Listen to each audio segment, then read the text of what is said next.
Joyeux Noël et un cadeau. Bonjour, je suis Sébastien, le marketeur français, et dans cette vidéo, comme chaque lundi, je partage avec vous les lectures du lundi, c'est-à-dire des pépites issues des 500 meilleurs livres d'entrepreneuriat, développement professionnel, mais aussi de développement personnel que j'ai lus au cours des 10 dernières années. Aujourd'hui, j'aimerais d'abord commencer cette vidéo en vous souhaitant de joyeuses fêtes de Noël. Et ce, même si vous ne fêtez pas Noël, parce que c'est ça la magie de Noël, ça se partage avec tout le monde. Donc, j'espère que vous avez l'occasion de passer du temps en famille, au moins ne serait-ce que parce que sur cette période des fêtes de Noël, eh bien, en général, l'activité diminue pour la plupart des gens, sauf pour les entreprises qui vendent des produits et services liés à cette période de Noël ou qui s'offrent à Noël. Et dans ce cas-là, j'espère que vous avez quand même prévu de prendre un petit peu de temps pour avoir votre dimanche de réveillon ou votre dimanche de réveillon de la Saint-Sylvestre en famille ou avec vos proches. En tout cas, moi, je vous adresse mes vœux de Noël. J'espère que vous avez une année 2017 formidable. On a encore le temps de parler de l'année 2018 la semaine prochaine. Mais le cadeau que j'aimerais vous suggérer dans cette vidéo, ce n'est pas un cadeau que j'aimerais vous offrir, tiens, pour changer. Cette année, c'est plutôt un cadeau que j'aimerais que vous vous fassiez à vous-même. Et pour cette idée de cadeau, je vais retirer ma pépite du livre de Marie Kondo, Il magico potere del riordino, il metodo giapponese che trasforma i vostri spazi e la vostra vita. Livre qui existe en français, rassurez-vous, il s'intitule Marie Kondo, La magie du rangement. C'est le titre du livre, La magie du rangement en français.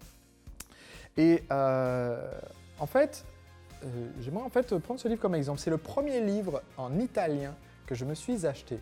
Souvenez-vous, au début de l'année 2017, je vous ai annoncé que je me lançais dans une expérience. Petit extrait. Je partage les lectures du lundi, donc une pépite issue d'un des 500 livres qui ont le plus marqué. Comme je vous le disais, je me suis donc lancé dans une expérience en tentant donc d'acquérir un grand nombre d'habitudes.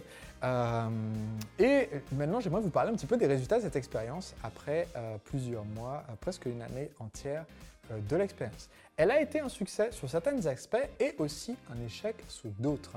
Premièrement, ça a été un échec sur l'aspect numérique de est-ce que j'ai respecté 100% de la quarantaine d'habitudes que je m'étais fixé dans la liste, plus celles que je me suis rajoutées en cours d'année, comme par exemple la douche froide qui n'était pas une des objectifs du début. Et la réponse est non. Donc je n'ai pas respecté 100% de ces habitudes, 100% des jours de l'année. Maintenant, la deuxième question, c'est qu'est-ce que j'ai retiré de cette expérience? Qu'est-ce que j'en ai appris? Eh bien, en fait, j'ai appris quelque chose qui est justement un des points clés de ce livre, La magie du rangement de Marie Kondo, qui est que, en fait, en sachant enlever un peu de désordre, en sachant enlever du surplus et en faisant de l'espace, eh bien, on se sent mieux et on savoure davantage ce qu'on a et l'espace qu'on a. Et de la même façon, en fait, en voulant trop multiplier d'un coup le volume de ces habitudes et ces rituels à faire tous les jours, eh bien, j'ai créé une situation où il y avait en fait peu d'espace. Et qu'est-ce que je veux dire par peu d'espace? C'est-à-dire que quand le quotidien venait créer quelque chose d'anxiogène et de chronophage, et ça a été le cas cette année avec des produits ou services que j'ai arrêté volontairement de vendre pour faire de la place, mais le fait de les arrêter et de faire la transition, ça c'était une activité chronophage et créatrice d'anxiété. Et bien cette création d'anxiété faisait que c'était difficile à vivre malgré ces habitudes qui sont présentes pour créer de la stabilité et du bonheur. Le fait d'avoir trop de choses simultanément était difficile. Donc j'ai appris en fait à revenir à l'essentiel. Et l'essentiel c'était me souvenir que j'avais un petit nombre d'objectifs pour mon année, me recentrer sur ce petit nombre d'objectifs, comme par exemple faire un spectacle d'improvisation, de théâtre d'improvisation, ce qui a été le cas cet été. Je ne sais pas si vous avez vu la vidéo, je vous mettrai le lien en dessous si vous ne l'avez pas vu. Il y a la bande-annonce et quelques extraits de ce spectacle. Donc faire un spectacle de théâtre d'improvisation devant une salle comble à Nice, donc pour la première fois. Apprendre l'italien en pratiquant quelques minutes par jour.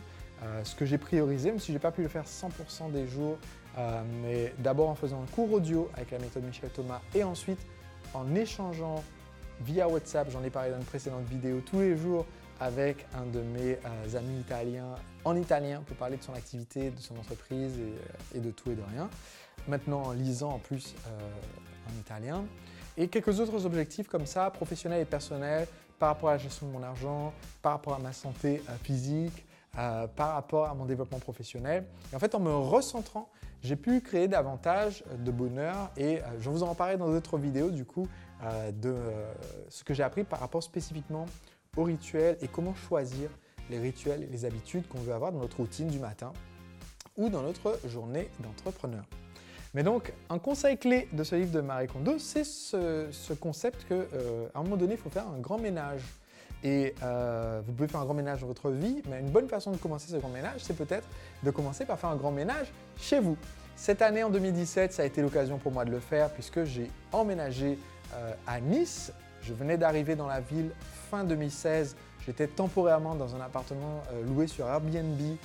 J'en ai loué même plusieurs d'affilée le temps de trouver là où je voulais vivre.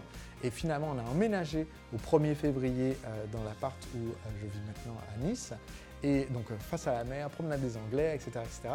Et en fait, le fait de devoir tout rassembler, toutes nos affaires, toutes nos possessions qui tiennent dans une Volkswagen Polo, ce qui est quand même pas mal, faut le dire, en termes de minimalisme.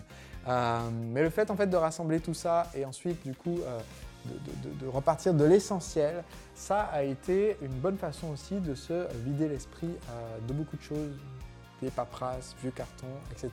Et c'est le cadeau que j'aimerais que vous fassiez à vous-même pour l'année qui vient, pour préparer l'année qui vient, avant qu'on parle de vos objectifs de 2018, de profiter un peu des vacances de Noël pour faire un peu de rangement peut-être dans votre vie, un peu le bilan de l'année qui vient de s'écouler, un peu d'allègement dans ce que vous avez comme projet d'entreprise pour repartir avec un esprit plus frais, plus libre et plus léger pour l'année à venir qui maintenant est très très proche.